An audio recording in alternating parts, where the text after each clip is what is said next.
point Kuz is what I'll call it. It's a revelation. That's a role for him that he can exploit. I feel like it's a mismatch for Kuz, getting it off the glass, pushing it, and then trying to find guys. Yes, that's what I'm telling Kuz. You're sprinting that floor so hard every time. You're putting pressure on the defense. You're going to put yourself into a better rhythm just by doing that. Going to get you a tip dunk, getting you that energy, getting you that big dunk in transition. Yeah. You're creating scoring opportunities for the team. Five-time All-Star Marques Johnson. Alongside Marques Johnson. What's up, everybody? Hey, this is the Here District, captain of this vessel. And I got my first mate, my number one son, Kris Johnson. What up? Talk to me. Holla! Let it rain, man. Let it rain. I guess they go, guess what? We're going back into the on Friday. Yeah. Can't pass us all the breakfast. Can't pass us all the breakfast. Go fight. Welcome, everybody, to the Here District, Marques Johnson. You're listening to a Bucks Plus audio production on the Bucks Plus Network. Your weekly pulse on the Milwaukee Bucks, straight from a Bucks legend. This is Here District with Marques Johnson, alongside his son and 1995 NCAA champion, Kris. Here's MJ. All right, welcome, everybody. Here District. I'm the captain of this vessel on this fantastic voyage.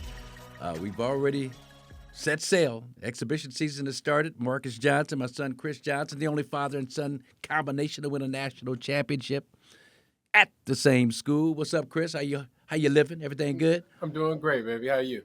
I'm doing really, really good. We're going to talk about the Bucks. As of this recording, they have played the one exhibition game against the Miami Heat. Next segment, we're going to talk to Kyle Kuzma's basketball Svengali, guy by the name of Clint Parks, and you know, Kris, your workout guy. Those are guys that you stay connected to the rest of your life. Especially Clint and Kyle have been together since Kyle was a redshirt freshman at Utah. So it's been a long time. But first, the Bucks, this first exhibition game, and I tell you two numbers, and I mentioned this to Doc Rivers yesterday. As a matter of fact, the two numbers, man, that just really impressed me. 41 three-point attempts with a Bucks team that put an emphasis on, hiking up the three-point attempts this season. 41 for the game, but also, Kris, 13 turnovers at halftime. Halftime of that Heat game, 13 turnovers for 17 points, 23 turnovers for the game. That was another point of emphasis that this team wanted to focus on coming into this season. And so from that standpoint, nice exhibition games. They did get the win against Miami. You don't put a whole lot of stock in that, but if you're playing the game, you keep it scored, you want to win the basketball game. But those two numbers, I thought, Kris, really, but it's early. They got some more exhibition games to play. Detroit coming up, Chicago coming up. So we'll see how they fare in those areas against those teams. But for a start, in terms of just what you focused on overall, before we get specific with players, they accomplished their goal. Yeah, I mean, I think on the heels of John Horst's mandate and what they're trying to accomplish in terms of three-point field goal rate, yes, that was accomplished. Now, as a byproduct of trying to accomplish these things and having a very young roster playing meaningful minutes, 23 turnovers are bound to happen, but that's what I think preseason is for. This is the process the Bucks are sort of – the system's being installed, MJ. And so during this process, you're going to have some bumps in the road. You're going to go through some kind of, some downtime. Well, they forced 23. They forced Miami into 23 for the game. They forced 23. Yeah. How many times did they turn the ball over? I think Bucks had like 15, for the game. So 23 forced turnovers. Yeah. That's 13 at halftime. That's 13 at halftime. So that speaks to what the eye test showed me as I was watching the game in the first half. Without getting too deep into the numbers, when you watch the Bucks in that first half, they looked, completely quicker defensively. You just had a feeling of just watching. You don't have the same slow recoveries, the late helps. You got guys that felt like they were locked in, and the pressure was happening a lot further up the floor, and it was being sustained a lot longer over the course of each quarter. So that's what jumped out to me. Without getting into individual players, the style of play, again, it's a work in progress, but I could see the vision, I could see the system, and I like where the Bucks have started.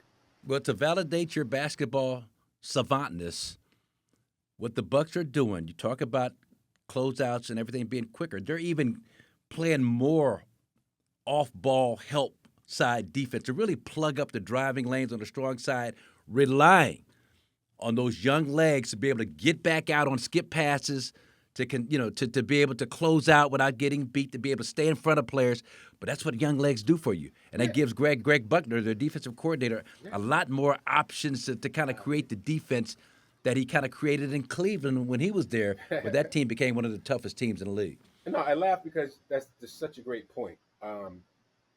It's like having a bunch of really good, like in baseball, the center fielder that can cover, that can play kind of certain ways, and you can shade a certain way because you got a guy that can make that up. Or I don't know, it's the shift in the infield or whatever, the shortstop. Right. But I don't know if that even is relevant for this. But I feel like what you saw was obviously guys that took a little bit more gambles, but could make up for it with athleticism. Dude, I mean, I'm excited about the possibilities defensively.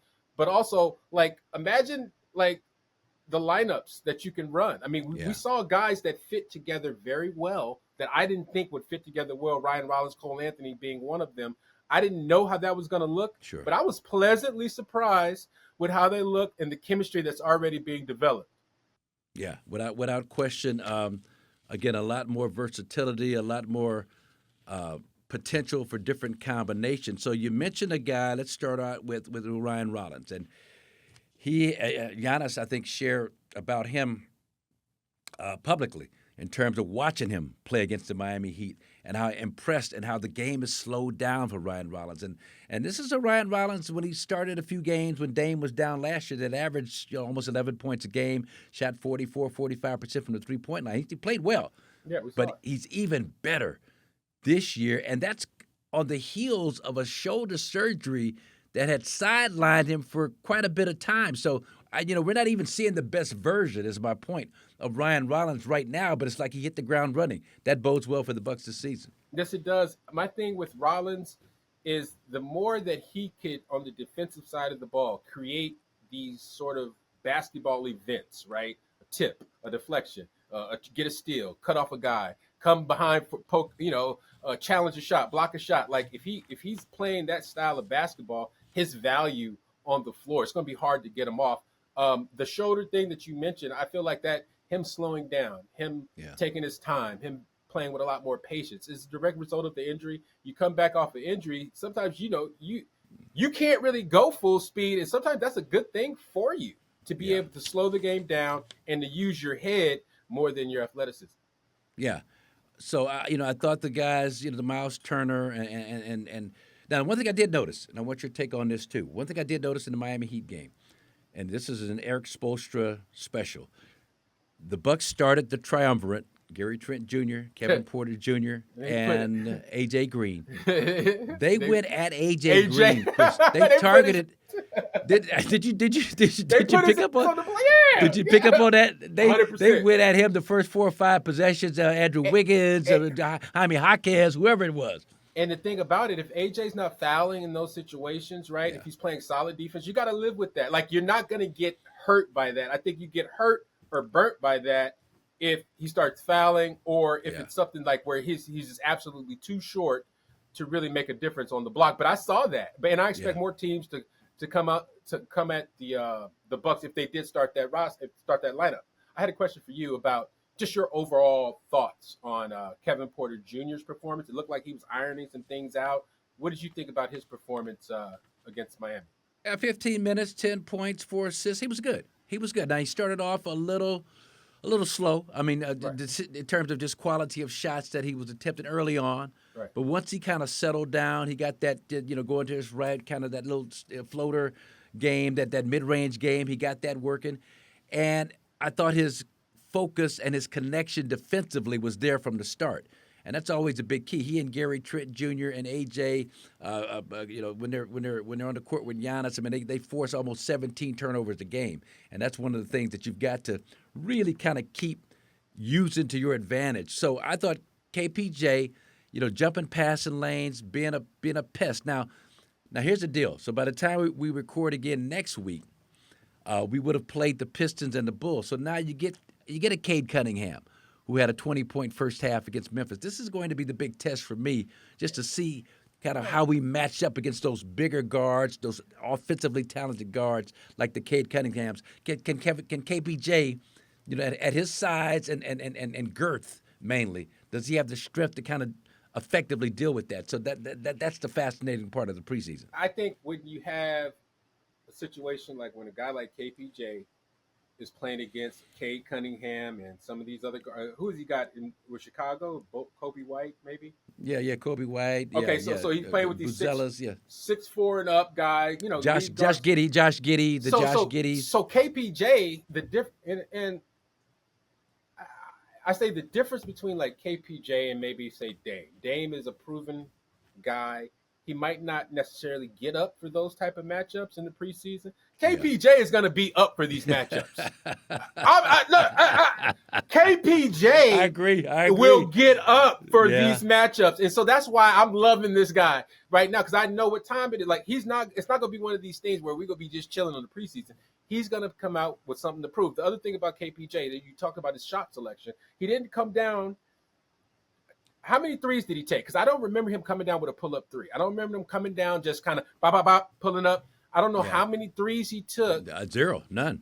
So he didn't take no threes. So look, he didn't take no threes, MJ. So look, shot selection is improving already game one. You can talk about where he got his shots from, but when you look at KPJ, you got to evaluate him on how he's going to score and then how he's going to fit with Giannis. He's already implementing a sort of mindset. I think him and Doc are on the same page. Doc has a direction that he wants KPJ to go. Places on the floor he wants him to score from. Places on the floor he wants him to minimize shots from. So I think that for me was a nice development to kind of see was KPJ's shot selection that first game. No, without question. Mm-hmm. He didn't take a three. AJ was 3 for 8, but good quality shots. 8 good attempts. Got up good 8 good 3-point attempts. Gary Trent Jr. took 3. Not enough. GTJ not enough. He played 13 minutes. He played 13 minutes. But still, get up 5. Yeah, but I feel you. Yeah. But and also remember this, that the Bucks as a team. Let me double check this to make sure my numbers are correct. But they shot 32%. They'll shoot much better than that. But they got up 41 3-point attempts without Giannis being on the floor. Woo. Without no gravitational pull of Giannis drawing 2 and 3 defenders to him and kicking out blind passes to different shooters. Man. And to your point, MJ, maybe the 13 for 41 or whatever the percentage was, maybe that had to do with the lack of that Giannis gravitational pull, where now you have less space and less time to shoot because nobody's helping that far off. Or the double just necessarily isn't that ironclad. We got to send 2. We got to help early on the wall. We can kind of lag off and kind of help off my defender because I know Giannis is coming down this lane. That wasn't happening in that game, and the Bucks were still finding ways to create open or to create good 3-point looks. Yeah, and so and to that point, without Giannis being on the floor, 41 threes, you only knocked down 13, just under 32%. But you know this intentionality of shooting more threes. It's a new mindset. It's a different mindset. So you're letting them go early. You're trying to get them down early in the shot clock. So once I think this style of play, you kind of ease more into this style of play, those shots will fall at a higher frequency than what they fell that first night. So I have no problem. The main thing is get them up.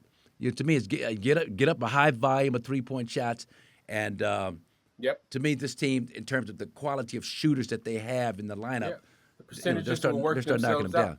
Absolutely. Yeah. And then with AJ Green, and I made the point about being targeted only because, and I said this, I joined Dave Kane for the radio broadcast just for the second quarter.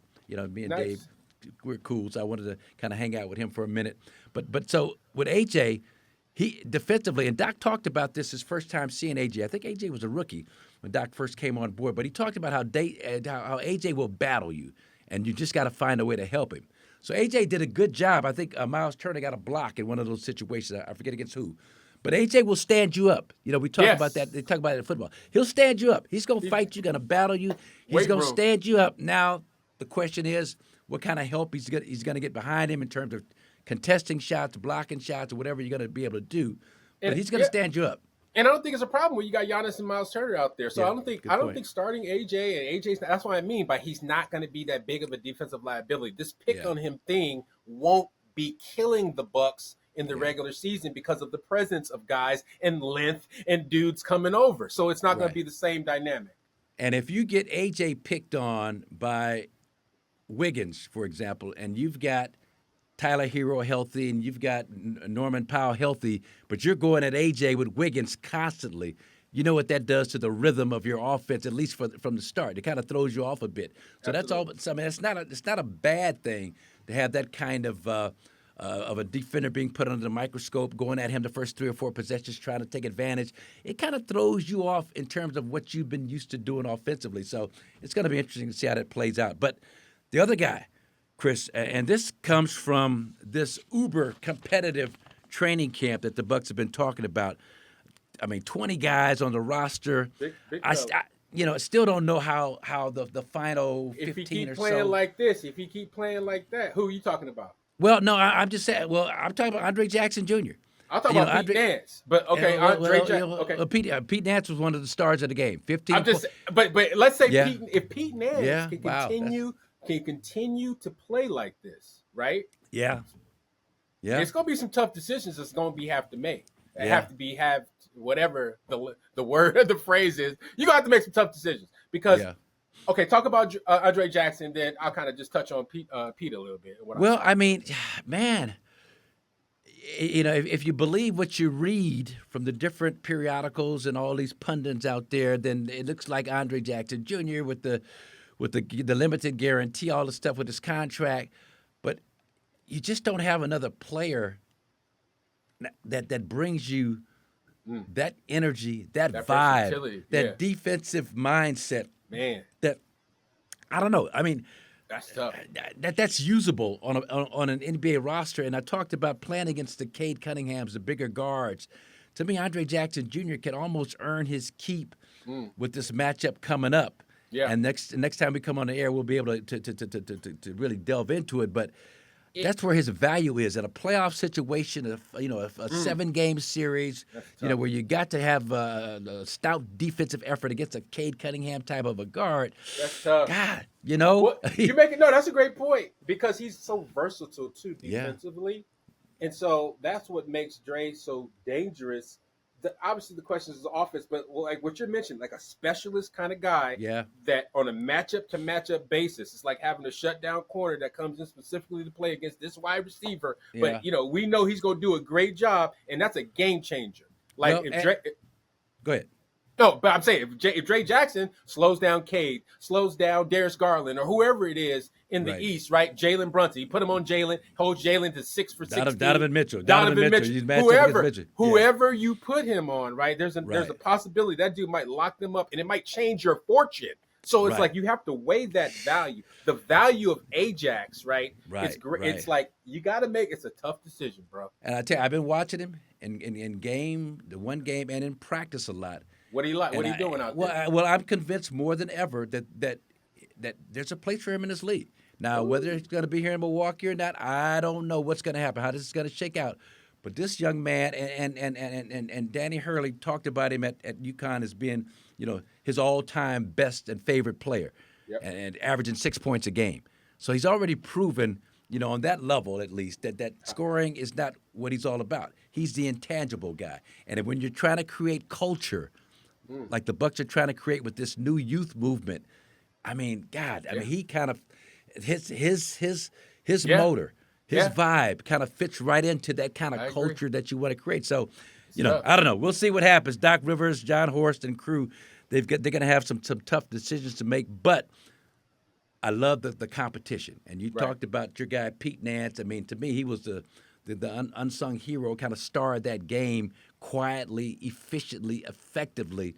I mean, putting together just a great all-around game. I really like his maybe it's DNA, his dad, and his brother, both NBA guys. You know how to play the game, but it's like a systematic. Like he fits. Like he knows how to play the game, the NBA game. Knows where to go. He just does some of the nuanced little things like that. I was like, wow, that guy could have a value. I think but finally, to your point about the competition, right? The training camp competition. I mean, iron sharpens iron. So like if you got a group of 13 guys, 13 of 20 guys are under the age of 26. Right. Yeah. So now in practice, I'm sure you've been to practice. I'm sure these dudes, the energy is palpable. The energy, it stands out. And as an older dude, you feed off of that. Right. You look at it. It's like what Doc told us right here, push, pull, right? Yeah. Yeah. When I asked him the question about, playing more young guys and this and that, but now it's about the younger guys pushing the older guys and the older guys pulling the younger guys. And they've created that perfect storm in this season's training camp. And I'll put whatever amount of money on it that the Bucks will not start 2-8 this season because of this infusion of these youth, young legs, and this kind of training camp atmosphere versus last year where it was competitive. We got to see a day of training camp last year when it came out to UC Irvine. It was competitive, but by all accounts, what I'm hearing about this camp, it's an obvious difference. Well, that's how you break up the staleness of the start of the season. When you got a bunch of vets that have been around 10, 12 years, and this thing is, it's drudgery. It's like old hat, and just getting them mentally up for the start is difficult to do in a situation like this. Iron sharpens iron, steel sharpens steel, and it's been played out before my very eyes watching practice. Just how competitive this thing has been. I mean, I'm with you. I don't think, especially looking at the schedule, I think a 6-4 start, 7-3 start is not out of the question. And so I really believe this team is gonna hit the ground running. So that'll be fun to look at. Chris Livingston against the Heat, man, that pull-up jumper looked nice. The finishes looked nice. Man. I'd almost kind of not written him off, but at 21 and still developing, you just don't know exactly what his trajectory is going to be like. But he is really developing at a really nice pace. Now, whether that means he'll be able to crack a rotation this year, probably not. But I'm really, really pleased and impressed with how he continues to develop his offensive game. I know his defense and his motor, his offensive rebounding was there. Yeah. But offensive skill package, man, is really looking like a solid NBA player.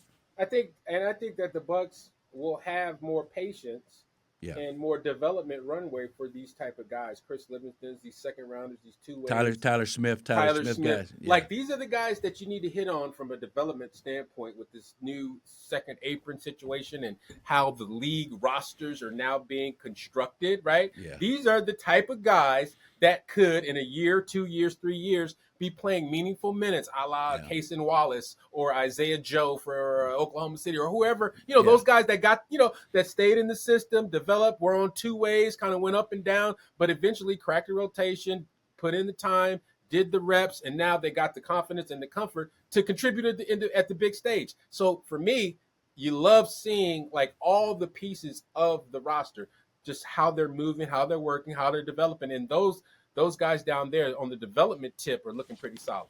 Yeah, and even a guy like a Cormac Ryan, great shooter. I mean, tough-nosed defensive player.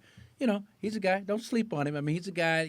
Again, this year you're not gonna probably hear a whole lot about him. But in terms of being in your program, go ahead.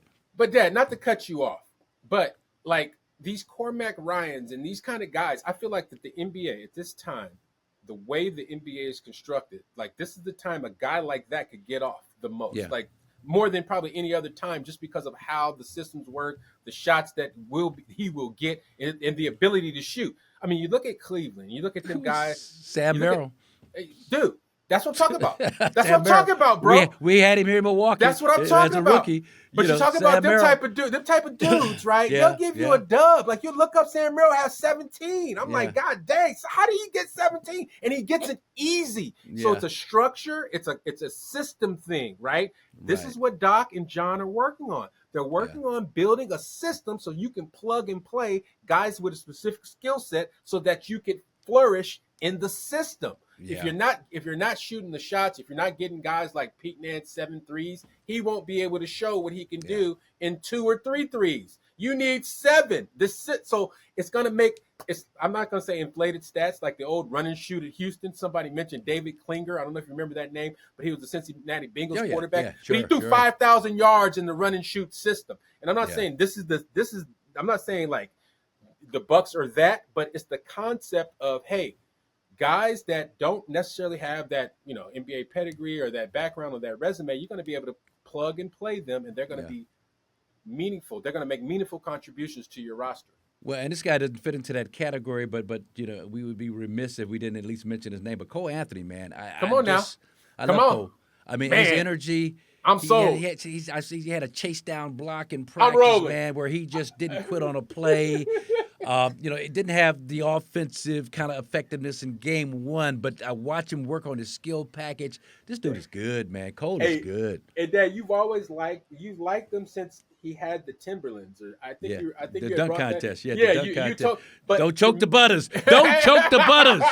Don't choke the butters. But for me, with Cole Anthony, he's got that thing that us guys that are lighter. It's a light skin chip. It's a light skin chip. It's a light skin chip. The Jordan Farmar, Toby Bailey, light skin. J.C. Murray, Steph Curry, Klay Thompson. We all got it's Explain a what chip. that is. Explain what that is to the people that have no idea what we're talking about. Well, so growing up as a light-skinned guy, mixed, whatever you want to call me, not necessarily biracial, but light-skinned, right? Because I'm black and all that, right? You get kind of this stigma that you're a pretty boy, that you're soft. You got the curly hair. And when you walk in a gym, what happens in the hood down in Compton? You walk in a gym. What kind of disrespect is going your way? I got this light skinned mofo right here, or I got this dude with the curly hair. This curly haired pretty boy. I got this curly haired pretty boy. I got Shamar Moore over here, or they'll compare you to some actor pretty boy. Shamar. Shamar. Shamar ain't got no game. Come on, Shamar. Oh. Hey, but Cole Anthony has the chip, bruh. And you see it in his attitude. You see it in his demeanor when he's picking up and the pressure and the stuff that he's going to be able to do. It's like he has fun. So what I'm seeing from guys seem to be embracing these roles already in the first game. It's like I have a defined role. And so now I'm going to really try to, like Doc and John said, be a star in my role. And dudes are really trying to live that out. We're seeing kind of the first little inklings of it. I can't wait to see how these next preseason games go. But I truly think that this team identity has more direction than it did at the start of last season. Well, and people that are listening to us talk about the light skin chip and kind of poo-pooing and say, "Oh man, that has no bearing." Oh, it's a real thing. But it's all. But with players like with me, it was like being a garbage man and not being able to shoot from the outside like a Richard Washington and Dave Myers, my forwards at UCLA. So I had this chip trying to prove that I could knock down a jumper on a consistent basis. So I put in the work, did everything I needed to do to improve that shot. So by the time I got into the league, you could pencil me in for 20 points a game. But it's remarkable what players use as motivation. And a lot of times it's those slights that get you angry, that get you pissed off inside. I remember you were playing at the YMCA in Inglewood. There was a player named Bill.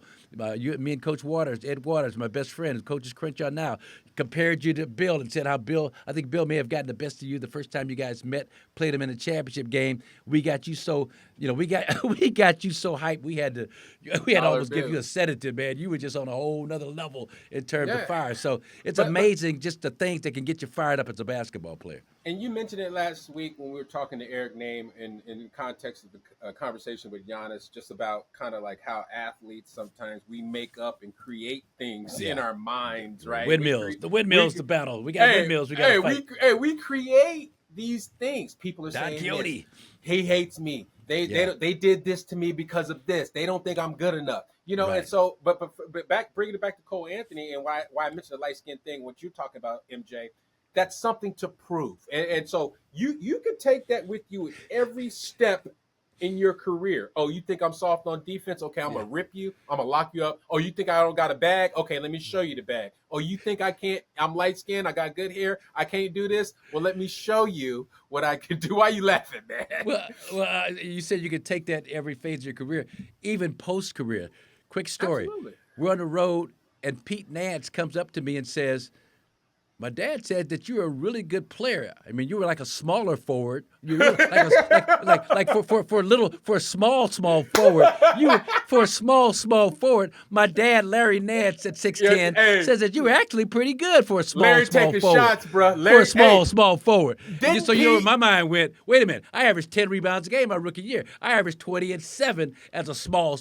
So it's just we still carry that baggage that we had way back in the day, because that's George McGinnis. The first time I played against him, Chris, and I had like a 25 and 14 rebounds.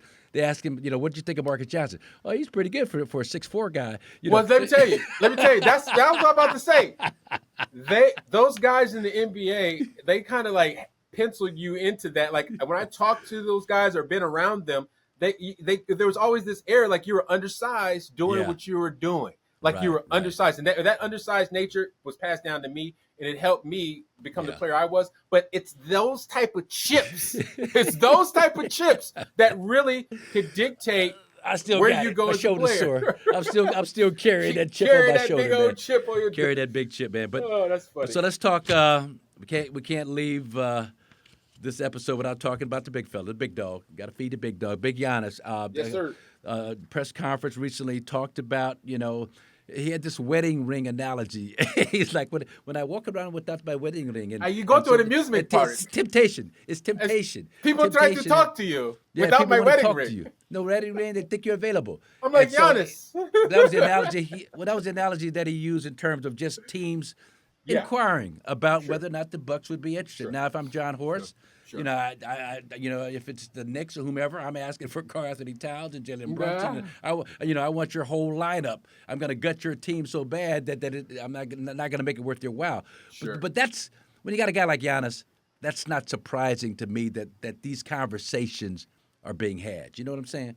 Yeah, it's. I mean, I think we as Bucks fans are going to have to prepare for some harsh realities if we don't win a championship this year. And I'm not trying to be that guy, but when you read and listen to what Giannis is saying, and then you couple that with all the multitude of reports that have been coming out all summer, right, that are not just baseless. These things aren't baseless, right? So whether it's, and Doc came out and said it, John Horst has never called a team about Giannis. That doesn't mean a team hasn't called every single day John Horst about Giannis and him having to tell folks no and this and that. So anyway, all that to be said, I feel like Giannis did the right thing in his media availability by saying he's committed to the Bucks. He's focused on the season, the here and now, and that's what everybody should be focused on. There's not going to be no midseason deals. There's nothing going down like that. Yeah. I feel like Giannis is going to play out this season. He's locked into the Bucks for this season, and then, like he said, in 6 or 7 months, if he decides to change his mind, and that's human nature. And so I feel like the evaluation. So the Bucks organization, the entire city of Milwaukee is on notice. Giannis, what happens this season is really going to directly affect his either staying in Milwaukee or bouncing or trying to force his way out of Milwaukee. So just play Karnak the Magnificent in terms of predicting the future. Is that Johnny Carson? The whole Johnny Carson, him and Ed McMahon. He get the envelopes kept in a mayonnaise jar under the fucking Wagnall's porch for 3, whatever. But what will it take to appease Giannis? Will a run to the conference semis be enough? Does it have to be the conference finals? Does it have to be all or nothing? Does you need to get to the NBA finals, have a chance to, what will it take this season in your mind for Giannis to be okay with what he's got to work with for the next foreseeable future? I think for a guy that's built like Giannis, because this is a guy that is not adverse to playing or leading a team of less talented individuals to the promised land. He did it with Greece in Eurobasket, so he's not like tripping on not having another star. Now, how far he goes, the ceiling of this squad, this particular squad, what the final outlook of the roster is going to be, the ceiling of this squad and how they do this season is going to determine. So the ceiling that you're asking about, conference semis, I think conference finals. If he says, hey, if I can get to a conference finals this year with a young core, young group, we're not too old, we can run it back again next year and then the year after without having too many guys being over 34 years old, I think the window that we're looking at is about the next 2-3 seasons. Good thing I think John Horst did by filling the roster with young dudes. I think the young nature of this roster is invigorated Giannis, giving him new life, because he talked about it in his media availability, how now he gets to lead by example. He gets to come in. He doesn't have to talk too much. He's the elder statesman. Everybody knows what time it is. They got to follow his lead. So now I feel like if he could galvanize this group, lead them to a highly successful postseason, I think these, Giannis would be happy with his roster. Now, first round exit, no playoffs, we're going to be right. Because think about what Giannis has had to go through and what contributes to this. This is a winner. This is a guy that wants to win. You win a championship, then you get 4 straight or 3 straight first round exits. No, or you made the conference semis and then 3 straight first round exits, something like that. So he's getting tired of losing in the first round. This is why every year, the last several years, you hear this stuff, whether it's his agent leaking, whoever it is doing it, it's something coming out about not being happy with the roster. The Bucks have made the necessary moves. They cut and stretched Dame. They got Miles Turner. They filled the roster with a bunch of young legs, youth, movement. So now we get to see how this thing plays out, and I think how it plays out will determine Giannis' future in Milwaukee. So he talks about legacy. And before we get into that, I just want to say that the guy that so succinctly kind of really explained this whole Giannis dynamic was our producer, Dylan Hunter Carter, when he said Giannis is so good at calming fans' nerves at the same time he sends them into an existential crisis. That was hilarious. The polarity of Giannis. You're calming nerves, but it's like, well, he didn't really say he's going to be here for the rest of his career. 7 months. He still left a little loophole there, but 7 months? What? Yeah. That was a bombshell. That was a bombshell. Did you hear that part there? When he said that, my heart dropped. When he said it today, towards the, he's 6, like, 7 months.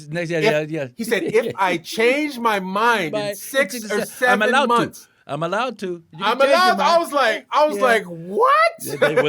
There's that existential crisis that Dylan was talking about right there. In 6 or 7 months, that may feel differently. All bets are off in 6 or 7 months. So, but in terms of his legacy, yeah. So I mean, and when he first said that, I'm like, I'm from the old school, John Wooden. Legacy. Do you really need to think about it? But that's important. And I say that, Chris, as someone who went from the Milwaukee Bucks, one of the all-time first-class franchises, to the L.A. Clippers in terms of tarnishing if you want to tarnish a legacy, go from the Bucks to the Clippers back in the mid-'80s when Donald Sterling was running the show, and you're staying at the Econo Lodge for training camp, and you're out at Cal Poly Pomona while the Lakers or at Hawaii or Santa Barbara someplace and flying around in private jets and staying at the Ritz-Carlton in Four Seasons. I digress. But that's, when I thought about it in that context, that's important. You want to go out on top, or at least have an opportunity to compete for it. That's what that's about, And I think about those days, when the Clippers were. I was with the Clippers, Chris. It was the dog days, and Paul Silas was following us around, and I asked Junior Bridgman, why is Paul Silas following us around? He was working for the New Jersey Nets, and Paul had told him that they were thinking about trading for me to bring me back to New Jersey, and my thought was like, But I'm in LA, I'm home, all that craziness. But in terms of being in a situation, man, where you can have a chance to win something, you know what I mean? That's something that you've got to look at with a player like Giannis, because as you mentioned, you continue with these first round exits and all that. That tarnishes a legacy, right? I mean, yes, it does. So you want to finish on an uptick, as Al McGuire used to say when he was at Marquette. Well, you think about it. I mean, Giannis's prime is shrinking. Every year, the window gets smaller. You did the move. So think about what he's gone through. They move Chris. They bring in Dame. So Drew left, traded Drew, Chris, Dame.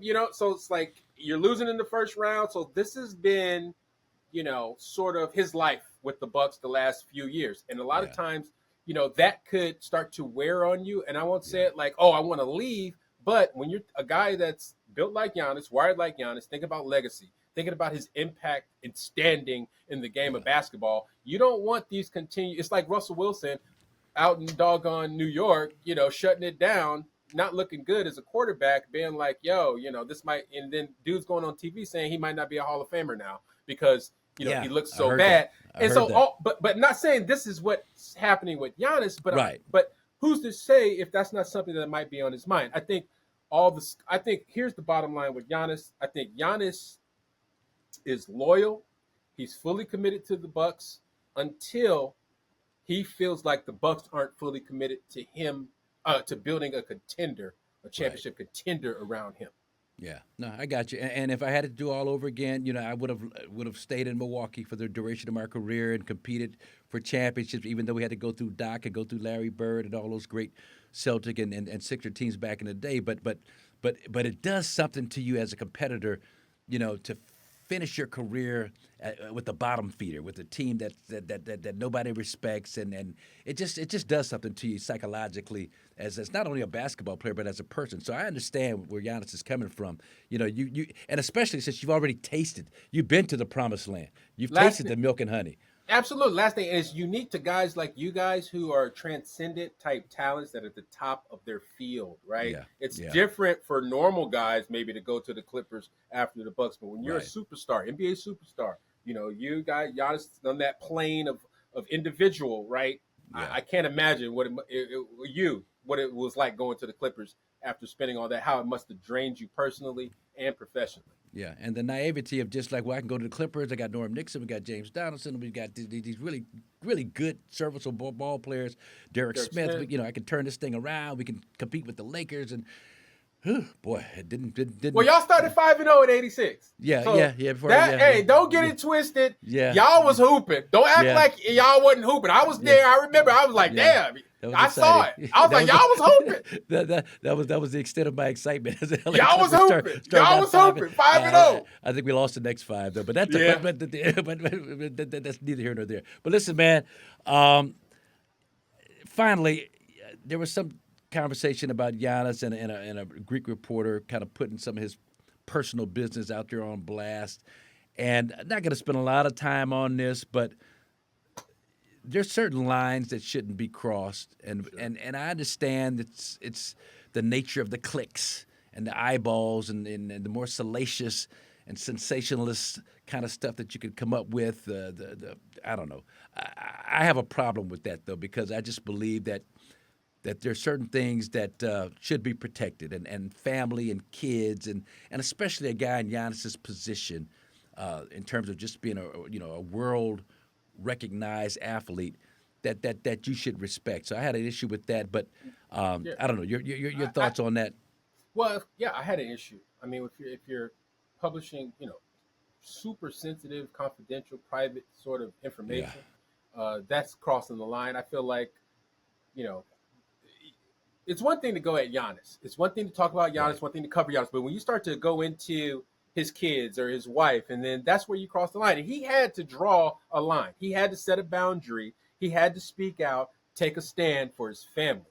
Now, will this, what does this do? I don't know. For me, this is a highly personal, sensitive situation. So for me, my standpoint, Giannis had to do what he had to do, and that's the end of the situation. Giannis, as a father, did his most important job, which is protect his family. It's his business and his business only, and everybody else needs to stay out of it. So, yeah, I agree wholeheartedly. But listen, man, great stuff, man. So next segment, we've got one of the all-time top workout Svengalis around Clint Parks. He's worked out Jaden and Jalen McDaniels. He's worked out Kawhi Leonard when I first met him, and now Kyle Kuzma is his guy. And so we're going to talk to Clint about Kyle and kind of what this season is looking like for Kyle Kuzma in terms of the work that he put in. So Clint Parks coming up in the next segment. We'll be right back after this on Here District. All right, welcome back to Here District. Marques Johnson, Kris Johnson. And Chris, talk about Fantastic Voyage. This guy comes from places in Hawaii I can't even pronounce. I can't even pronounce. And I'm pretty good at pronunciation. I've been all over the place. But this man, Clint Parks, head of the and founder of the Clint Parks Skills Academy, one of the, and I say this without hyperbole, because I've seen him work out up close and personally, worked out my son Cyrus, and has made some great recommendations for my daughter Shiloh. But Clint Parks is one of the best at what he does. We've been fortunate to have some of those top skills trainers in the world on this show, and he's definitely one of them. Clint Parks, welcome to Here District, man. Welcome. Oh man, thanks for having me on today, guys. It's always good to see you guys, talk basketball with you guys. It's been a while, but yeah, thanks for having me on. I was really excited when KJ reached out to me and asked me, so it's good to be on today. So listen, man. So there's an old saying that those who can do, those who can't teach. I'm an acting teacher. I'm an acting coach myself now. So my question to you: how good were you?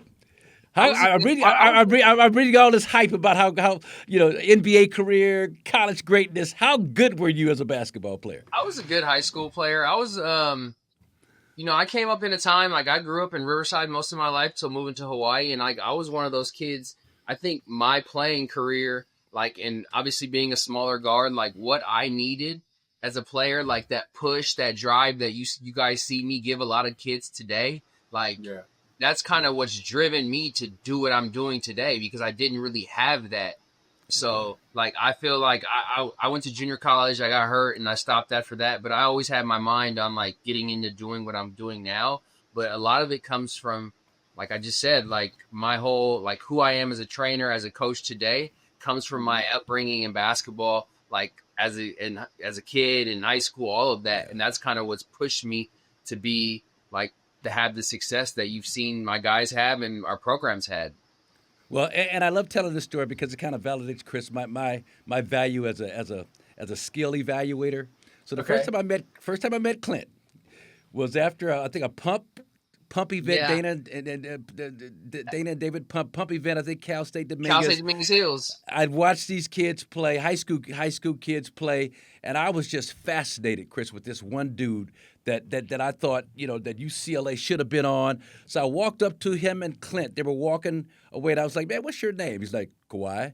I was like, "Is UCLA recruiting you?" He was like, "No," and I couldn't believe it. But Clint, I mean, hands the size of hubcaps, but he just had something about him. Now, he was not obviously nowhere near as polished as he turned out to be, but talk about your relationship with Kawhi Leonard, also Tony Snell, his high school teammate. I mean, were those the two kind of initial guys that you started to work with and really get your feet wet in terms of what you were doing? Yeah, I mean, Kawhi was the very beginning when we first started our program in 2006. He went to Riverside King, which is where I went to high school at a time, and he was the very first one that I really dove in and it was okay, let's see how far we can take this thing. Obviously, like you said, his wingspan was out of this world. He had those Michael Jordan mitts, and everything. Yeah. He had the motor, and the skill was never. I always get mad, and I can tell you guys this. I always say everyone wants to remix his basketball journey. When he came into the league, he was no good. Right. And then he became, I'm like, let's just stop that. You don't get drafted 15th in the National Basketball Association draft by not having a certain level of game. Now, did he continue to develop and take his game to new heights? Yes, he has. But he always had the motor. He always had he always had a love for the game. He loved being in the gym. He loved getting better. And, you could see it coming even in high school and then at San Diego State. You could see flashes of the skill, him getting it off the backboard and pushing it, him playing at the elbow in ISO situations. Now, was it the smoothest thing ever? No, it was a little rigid. It still is. It still can be rigid at times. You're not mistaking him for MJ out there, how smooth and fluid he is. That's not true. That's not true. He's pretty smooth. He's grown into being one of the smoothest, sweetest dudes in the history of basketball. But he's like a rock'em sock'em. He's like a rock'em sock'em robot, though. I mean, but he's got this thing about him where he's so, it's almost what's like a rock'em sock'em robot? Just the big hands. What I'm thinking about the rock'em sock'em, the big hands. But in terms of robot, I mean, it's almost like a computer. You know what I mean? He's not human. You just kind of plug in everything you want him to do, and he just goes out. Cyborg, that's the word I'm looking for. And he goes out there and gives you but in the context of modern basketball, pull-ups, shooting off the dribble, separation moves, between, step back, all that good stuff. But it's you almost computer programmed this guy to do it. And that's what I saw in him early, was just he had this dominance, this mindset. He was so business-like. No frills, no joking around, just all serious business on the basketball floor. That's who he's always been. You could just tell, like, his game is like he's developed his skill through the old 10,000 hours. You know what I mean? Like, you could tell everything is high repetition. You guys have played with some of the best players at Crenshaw, both of you guys. Like, you guys know you guys have played with dudes who never showed up to the gym, never stayed late, never came early, and they just could come out there and just give you 30, and it was just like, then leave and not show up for practice for a week, and then they come back the next week, and they had it like that. Like, he's one of those guys where it's like, it's day after day, it's routine, and it's repetition, and that's what you see in his pull-up game. That's what you see in his post game. You know, and that's all stuff that I feel like that I played a role in the beginning of establishing, because you guys know me, like, I'm big on the small details, the fundamentals of the game. Like, I feel like I always tell Chris this. I watched Chris at UCLA growing up as a kid. I still remember that game against Cal where he had like 30 something in a halftime almost, and it was, you know, he's playing against great athletes, but you're getting to your spot. I'm bumping you. I'm getting to my fades. I'm getting to my mid range. I'm knocking down my catch and shoot. It's all basic stuff, you know. Like, that's what the game comes down to. Even at the level you guys are covering it now, like, if you can't do the basic stuff at a high level, like, there's not even that's got to be the main part of your bag, and that's what Kawhi has mastered. Yeah, before you jump in here, Chris, actually, Chris had 36, one below the 37 I had as a senior. Well, 25 and a half. 25 and a half. But go ahead, Chris. Go ahead. Clint, but staying on that, right? You talked about just the repetition, the details. I always said Michael Jordan, despite his tremendous athleticism, he was also a master of the fundamentals of the game, down to the footwork. I had a question specifically about your approach when you train guys like Kawhi, like Tony Snell, like a Kyle Kuzma, and the myriad of other guys that you have worked with. What are your core principles? What is CPSA's sort of core 4 or 5 principles, philosophies that you try to instill in each of the guys that you work with? I mean, as far as shooting, it all like everything that we start with is like mic and drill, form shooting, jump stops, step throughs, like all of that stuff. Because I firmly believe when your footwork is elite, the rest of the game becomes so much easier. Like, if you got bad feet stepping into a jump shot, just stepping into your shot, or you got bad feet trying to coming off a pin down, like if you're chopping your feet and you're just all like rough, like everything, there's not going to be no fluidity in that area. And so, like, I always think, like, let's start every day we start and start a workout with, no matter who I'm working with. It could be one of the best players in the NBA. It could be a young kid. It's let's be able to start at the very like we're teaching the game. Like Coach Popovich was big on that. Like, we're starting every day with God and practice, like daily vitamins. Like you don't know nothing about basketball. Like, we're working on our jump stops. We're working on our rip throughs. We're working on form shooting every time, getting everything straight up and down, you know, landing in the same spot, like all of that stuff. And I think it's just like all basics. Like, there's really no, like, I'm big, like, there's not, like, I don't have a secret sauce. I think the secret sauce is showing up 5-6 days a week, sometimes multiple times a day, and then pounding the same stuff over and over and over again. Yeah. It's funny you say that. I mean, you got to have the love for it, and this is not a knock on my fifth son, wound up getting a D1 scholarship, but I can remember, Clint, you made yourself available at Pepperdine University on an Easter Sunday, and when I mentioned it to Cyrus, Chris, he was like, work out on Easter?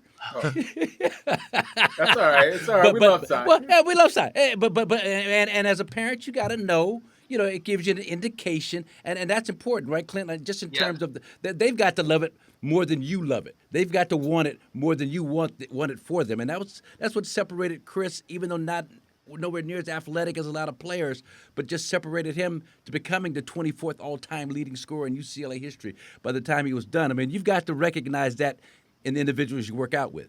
No, you do. You totally do. And it goes back to, like, that's why me and Chris have always had a really good relationship, because we're both obsessed with this game. Yeah. We're both obsessed with getting better, helping guys get better. And when a kid comes to us and is like, I want to get better, then we're like, okay, do you really know what that means to us? Like, because our definition of you really want to get better, okay, I'll see you at the gym at 6 a.m. for school. If school starts at 8, we're in the gym at 6:15, and we're going to 7:30, 7:40. You got time to shower before class, and then maybe coming back at night some days. But I'm sending you different stuff. I'm watching film. Like, how can we get better? Like, do you really want it at that level? Yeah. And then some kids will be like, no, I don't want it at that level. And then some kids will be like, yeah, I do want it at that level. Because that's like when you talk about getting to the NBA, like that's what you got to be obsessed with this game. Even if you have great physical tools, even if you have amazing athleticism, all that, like you got to love the daily process of this deal. Well, and Chris, but that's one thing about Giannis that I love, because I think Kobe allowed him to work out with him, and he told Giannis to be at the gym by 6 or whatever, and Giannis, got there at 5.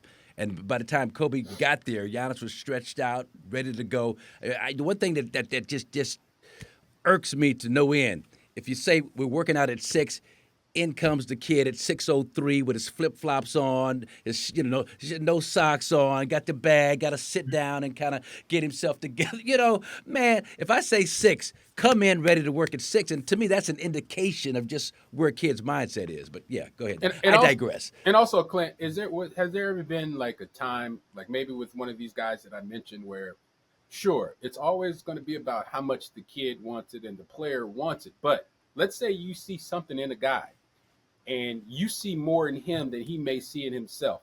How do you get that type of player to buy in? He might necessarily have the fire and the want. And that's part of being a trainer too, is making players see something in themselves they might not necessarily see and then go after. How does that process work for you? I mean, it's simple. You know this, KJ. Like people always say, well, you might hear like, oh, older. I'm becoming an old head myself, so I got to be careful saying this. But old heads, they'll be like, well, you got to learn. You just got to let them learn the hard way. I had to learn the hard way, and I always say no. Like I don't want you to learn the hard way. I don't want you to throw away your talent, or you miss out on a great opportunity just because I was trying to teach you a lesson. No, because you learning the hard way can mean you not reaching your potential. Man. So like I always tell my boys, like there's gonna be times where like you don't want nothing to do with me, you don't like what I'm saying. Like there's just gonna be times that's gonna come. It's gonna happen because I'm pushing you. Like because it's either gonna be. When I get mad at them, I always tell them this, like, okay, if you don't want me to push you, you want to go through the motions, well, just come join me, because that's what you're going to be doing. You're going to be training kids one day, and then you're going to be a part of basketball. You're going to be a coach. You're not going to be playing. Facts. You're not going to be getting paid to play basketball at a high level if you don't embrace what I'm telling you. Yeah. Okay, because it's hard where you guys are at. You guys are covering the Bucks. You're on the road, MJ, all the time. Like it's hard to be one of those 450 guys. It's hard.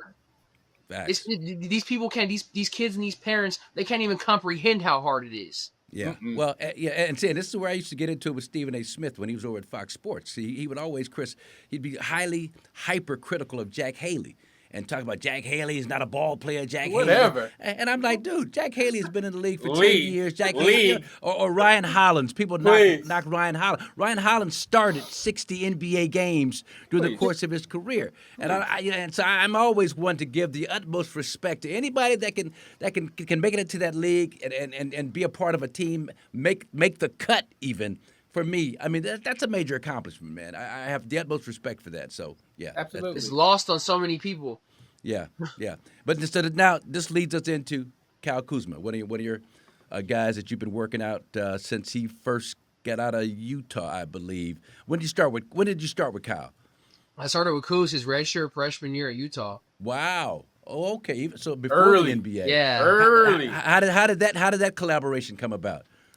So you want to know what's funny? People always used to give me a hard time, like, because I'm big on social media, on Twitter and stuff, like, well, X, whatever you want to call it, like, like it's like for me it's free branding, it's free marketing, So like I've always posted a bunch of stuff about Kawhi and Tony, and I'm the proud trainer, whatever you want to call me, I don't care. And so Kuz ended up reaching out to me. He sent me a direct message, and he was like, I see I followed the work that you've done with Kawhi and Tony. And I think I can be similar to those guys, and I would love to work with you, Wow. And so I was like, yeah, like I did some research on him. I was like, of course. And the similarities, I'm like, he's taller than these guys, but like the skill level was there. Like there was a level of skill already there. There's some things that need to be refined, but I was like, yeah, like no brainer, Where was he as a redshirt freshman? Was he? It was at Utah. But no, I know. But was he penciled in to start? Was he projected to be a great? No, this is his freshman year at Utah when he was sitting out. Okay. Because Kuz was a red shirt because he he was like, it wasn't called Prop 48 at that point, but he was like, he had to sit out, continue to work towards academically. He ended up graduating in 4 years, which is another thing people don't talk about enough. Yeah, super proud of him with that. Like, you come in, we all know the stories of guys being Prop 48, but then being able to get yourself through college. He was able to do that in 4 years before he left with his last year. But no, he was and even his redshirt year where he first started playing, like he didn't play very much. That year they went to the Sweet 16 with DeLon Wright and Jakob Poeltl, and lost to Duke. Like he didn't play that much on that team. Like, he played sporadically. He had minutes here and there, but like no, Kuz is like the definition of really like out the mud, as they say. Yeah, no, that's good stuff, man. I didn't realize you'd started with him that early. But my question is this with Kyle, and explain to our listeners and viewers. So Kyle, over a 2-year stretch back in Washington with the Wizards, I was going to say the Bullets, but 2023 and 2024, he averaged 21 and 22 points a game. Then that next season, they asked him to kind of scale back. They were going with the youth movement. They were going to, not feature him as much offensively. Then he comes to the Bucks. In terms of his mental, how do you think that affected him? What was the focus this offseason? In terms of, I think with Kyle, it's just, a lot of it's just the mental aspect because he's put in the work with you for all these years. What was the focus this offseason? I'm telling you, the 3 things I talked about with him all summer was fundamentals, discipline, and accountability. Like, we got to be accountable for what happened last year. Yeah. No, that's part of being a professional, which I thought he did a great job. He owned that. Didn't make no excuses. Understanding, you know what, I got to be better. Like, I have to, like, just flat out, like, no excuses. Like, I got to play better.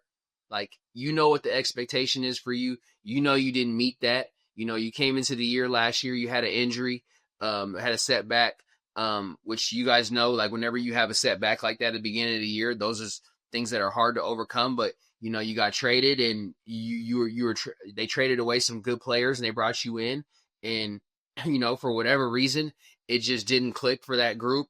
And yeah, he owned it, and that's my biggest thing to him is just getting back. Obviously he works really hard. He takes very good care of his body. He's in really good shape right now. But just my thing to him is just like not settling for jumpers. Like, not just shoot, like really getting downhill, putting pressure on the rim, playing out in transition, rebounding the ball like a madman, like being somebody who's double-digit rebounds every game. Like, that's how he got to the league. So I always go back to tell guys, like, when, you're going on year 9 for Kuz, so, like, there's, like, everybody's career is, like, you're reinventing yourself. You're in different situations, so you're going to have those peaks and valleys. But my biggest thing to him, it was just, like, do the things that got you to the NBA. When you're playing off Giannis, what's the challenge? What's the challenge for you? Do you watch video of Giannis, film of Giannis, how he and Chris Middleton playing off each other? What do you do to help Kuz make that adjustment? I mean, a lot of the talks was like, you played with stars before. That's the advantage. Yeah. Like you played with, arguably some people would say LeBron, the best player of all time. Like you played with him. You won a championship with him. You have championship pedigree. You played with AD. You played on a stacked team. Like, and a lot of people don't understand. Like, I know because I've had players in those situations in the past, and I have players in the situation now. Like Jaden McDaniels playing in Minnesota with Ant and Julius Randle and Cat before, and all those guys. Like, it's not always easy playing with other great players like that are ball dominant. But you got to find a way to impact the game. Like, you got to, like, it's like, you got to go get those. You got to go get those scrappy buckets. Yeah. You got to go create a rhythm for yourself. Right. Playing off. You got to make timely cuts to the basket to get you easy ones. You got to get out in transition. Kuz is not a player that's just like you're gonna sit behind the 3-point line and just spot up all game. Yeah. And you're just gonna make shots. No, his jumper starts flowing when he gets in a rhythm. Yeah. Yeah. I mean, I think we saw some of the energy that you were talking about at the last preseason game. There was a moment, I think it was the third quarter, where he really got involved and active with getting it off the glass, pushing it, and then trying to find guys. I think that for me, Point Kuz is what I'll call it. It's a revelation because he now presents a value to the Bucks on the floor when he's not scoring. And for me, that was always last season. That was Kuz's biggest issue. When he's not knocking down shots, what good is he out there on the floor? I think if he focuses and hones in on that, and like you said, double-digit rebounds, 8 rebounds last night. He's hitting the glass, 1 for 6. Wasn't the greatest shooting night, right? But first preseason game. So he gets to iron this stuff out. I'm a believer in Kuz because I feel like Doc may play him a lot at the 4 this season. He started at the 4, obviously, because Giannis was there. But I think that's a role for him that he can exploit. I feel like it's a mismatch for Kuz. I feel like the Bucks won't suffer tremendously defensively with him at the 4. And I think that gives them another like wild card sort of, when a big ball handles, it turns everything kind of on its head. Everybody's like, wait a second. Defense upside down. The 4-man is pushing. Oh, so it messes up our rotations, messes everything up. And you saw that with him finding Ryan Rollins, weak side 3 in the corner. He's pushing the floor. He's finding guys, MJ. I know you might have noticed that a little bit. That flow, to me, that was solid. What did you think about those spurts, MJ, in particular? Well, no, I like it, but I want to go back to something that Clint said. It reminded me of a story. Chris, I got a million stories, but so Reggie Theus was being recruited by UCLA, right, Clint, Chris? And so Richard Washington, my teammate, was showing him around. So Richard never seen Reggie play, didn't know anything about Reggie. So Richard's like, so Reggie, is your game kind of similar to Marcus's? Reggie was like, well, no, Marques is a garbage man. What? My game is more, handle and smooth and all that. But I wasn't offended because one man's trash is another man's treasure. Garbage got me 4 or 5 solid buckets every single game. And I tell my daughter, I tell all my kids this. If you can get you like 10 points, 8 points, 6 points off of offensive rebounds, you go from being a 15-point per game scorer to like a 20-point per game scorer. So the scrappiness, and this Milwaukee Bucks team, Clint, 30th in offensive rebounds. We need somebody to shake things up in terms of offensive rebounds, and you don't hurt yourself in transition because now the defense or the offensive team before that has to block you out, worry about keeping you off the boards. And that's the kind of things I think Kuz can really, really help himself, benefit himself, and benefit this team just doing that scrappy type of work. Yes. So many guys, like, you kind of lose your way when it's like, because, everyone gets caught up in, how do the buckets look? Man, if you go out there and your motor is running hot every game and you're getting out there in the beginning of the game and you're sprinting the floor, you're waking guys up on the other team who are trying to ease their way into the game. Ain't no easing your way into the game against me. That's what I'm telling Kuz. There should be nobody. Like, you're sprinting that floor so hard every time you're putting pressure on the defense. And then you're going to get yourself into a rhythm. You're going to put yourself into a better rhythm just by doing that. Going to get you a tip dunk. Getting you that energy, getting you that big dunk in transition. You know what I mean? Like, or going to get a putback, whatever it is. Or even if it's not you creating a scoring opportunity for yourself, you're creating scoring opportunities for the team. Just with activity, and the attention that you attract. Yes.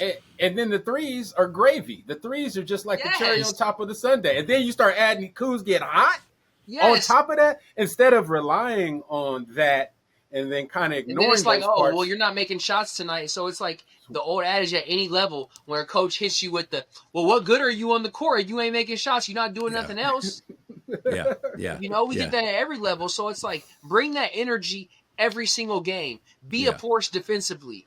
Be somebody that can guard 1 through 4. No easy catches. Keep the ball in front of you.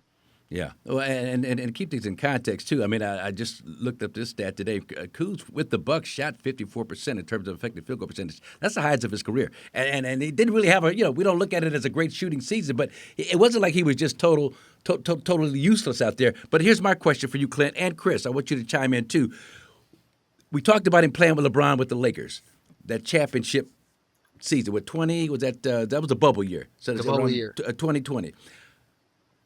What's the difference, if there is one? But what is the difference between playing with a ball-dominant player like LeBron and playing with a guy like Giannis who has the ball in his hands an awful lot and will have it in his hands even more this season? Is there an appreciable difference in terms of what you've got to do to work off these guys effectively? I don't think there's any difference, really. I think the biggest difference is there's not an AD on this team. You had LeBron and you had AD. So you really didn't know when you were touching the rock. Okay.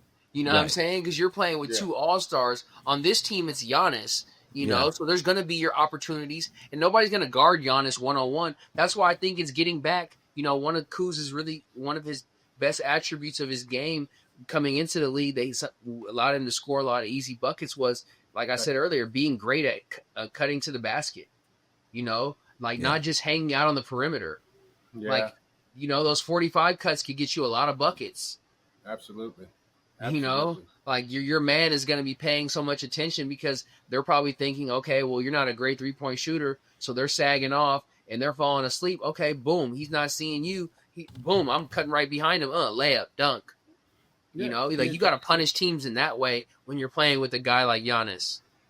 I think last season he came off of a few years of not really diversifying just how he got buckets. He was used to kind of being in his bag in certain spots, in certain ways, and then he'd get into his bag because he had been conditioned to do that. 21 points a game, 22 points a game, and then the last season, you get conditioned to in your bag. I mean, if something's working for you, you're getting paid a lot of money to do it. I mean, seriously. So it might, so I have not lost hope at all on Kuz. I knew last year was aberration. I'm glad to hear Clint. And I wanted to ask you specifically though, the Germany situation. You guys were in Dusseldorf together for a couple of weeks. Like, what at this stage of the summer, like, are you working on the same stuff you would have worked with him in at the beginning of the summer, or is there a certain type of training camp tune-up stuff that you guys accomplished in Germany? Conditioning. We're there for a week, like conditioning, really pushing himself, running hard, and then just like a big emphasis on like we got to make shots. Like we know we got to make shots. You know what I mean? Like, let's get ourselves tired and then let's make shots, you know, and just really play. Like, it's so simple with somebody. Like, I always tell, like, man, Kuz is on $100 million deal. Like, he's made, after this deal, he'll have made like $135 million. Like, ain't nobody reinventing the wheel. Yeah. You know what I'm saying? Like, you ain't reinventing the wheel. Like, you ain't teaching, you ain't working with somebody that hasn't had a lot of success playing this game. Facts. At a high level, because they're not just handing out $100 million in the NBA, regardless of what anybody wants to say out here that, they're just giving away money. They're not. And so it's really just being good. One big thing I talk to him about all the time is staying off the ground this year. You know, not flailing and driving to the basket and being off balance, like playing off 2 feet. That bucket that he had last game in the beginning of the game, like that's what I want to see more of. Yeah, strong, get to the rim, 2 feet, balance, base, you know, under control, good touch, boom. Like more of that. Not I'm going in there, I'm hoping the ref bails me out. I don't know. He could bail me out, but he probably won't. But let me just throw it up and see what happens. Let me fall down. Like now the defense is at a disadvantage. Like, no, let's stay away from that. Let's stay away from that. And let's just be good at the little things. Like let's just like this is year 9. And we're playing with a generational player. We got some young guys on the team that got a chip on their shoulder. Everybody's thinking that the team's not going to be very good this year. There's a lot of smoke surrounding the team right now on what Giannis is going to do. Once you step on the court, just go compete at a high level and show people who you are. That's my thing. Now, do you set goals at all in terms of numbers, points per game, rebounds per game, assists per game, or do you even talk about that with a guy like Kuz, or you just kind of let things unfold how they're going to unfold? The only thing I talked about is rebounding. Yeah. I already know, like, if he's playing hard and he's bringing that motor, he's going to score the ball. Yeah.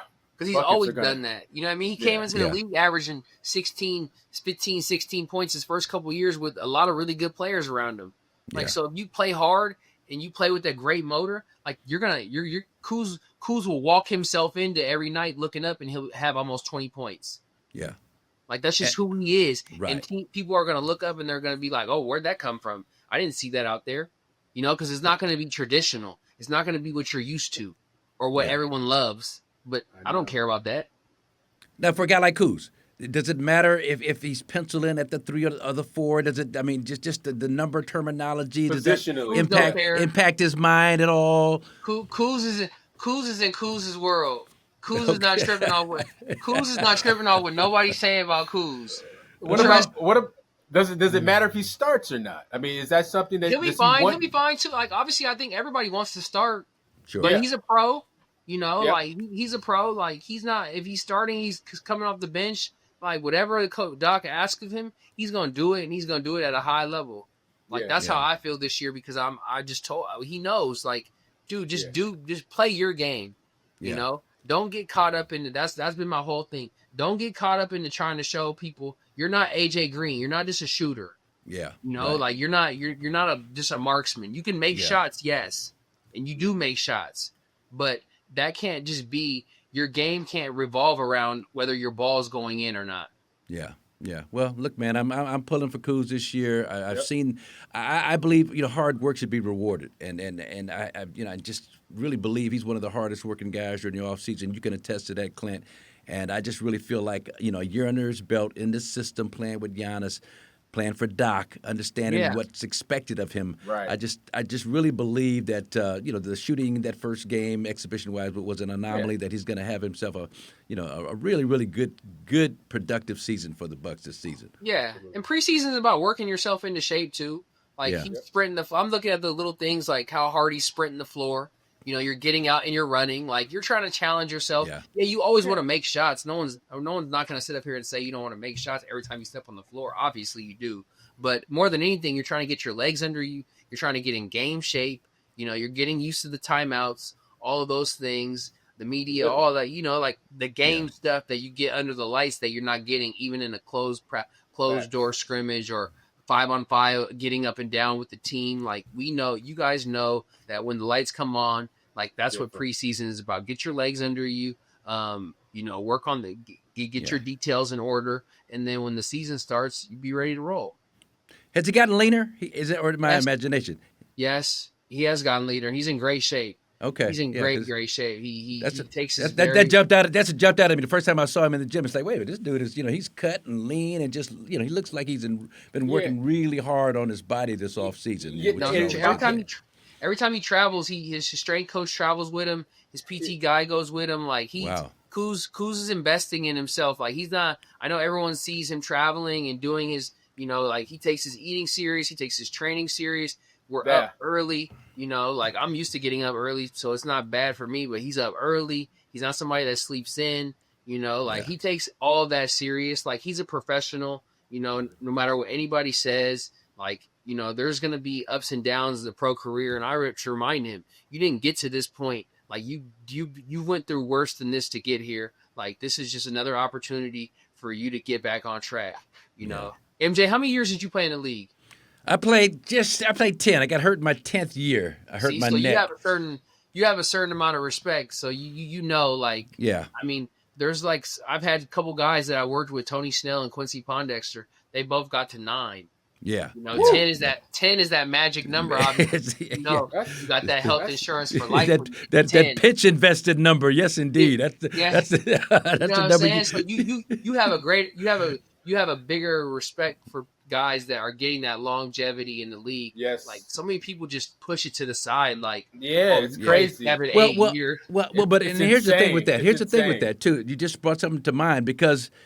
In my 9th year, so I trained with the guy, Malik Abdul-Mansour, who Chris knows very well, one of the hardest working guys, played football and basketball at UCLA when he was there, helped Kareem kind of master that sky hook. But Malik, Clint, he was a guy that convinced me that going into my 10th year, that I needed to not use as much legs on my jump shot. Don't jump as high, and it's more about extension with the arm, getting the arm up. So we worked on restructuring my jump shot that whole summer, and I struggled the first few games out of the gate. Then it finally clicked against the Dallas Mavericks. I had 10 points in the first 4 minutes. Then I hurt my neck. I ran into Benoit Benjamin. The last thing I remember is seeing 2 big double zeros, and I was down and out for the rest of my career. But my point being, in terms of where Kuz is now, how much of a change, or if there's any change in his game at this point of his career to make an allowance for where he is age-wise and body-wise and all that? I think there's not really. I don't think. I think his game is like. I mean, I think his game just is like it's gonna age gracefully, in my opinion, because it's not like he's not somebody that just has he's not just relying on athleticism. Right. Like your motor, okay, vertically, like Kuz isn't really a high flyer. Like as long as his weight is where it is now, like he's like looking at like like I always talk about like Manu Ginobili, where he talked about like as you get older, you need to come back to what you're playing. Yeah. Skinnier. You know, and you'll see that with Kawhi this year. His weight is much closer to when he first came in the league than it has been, because you're getting skinnier again because you're getting older. You're not gaining the weight as you get older. You're not keeping that weight. Like, no, you're losing the weight, coming back down to what you were closer to when you came in the league. So as long as Kuz keeps his weight where it's at and he stays healthy, which he pretty much he has been, he hasn't had any, knock on wood, those type of deals happen to him. Like, I think just because, like I said a million times on the podcast today, like his game, when he's best, it's about his motor. Yeah.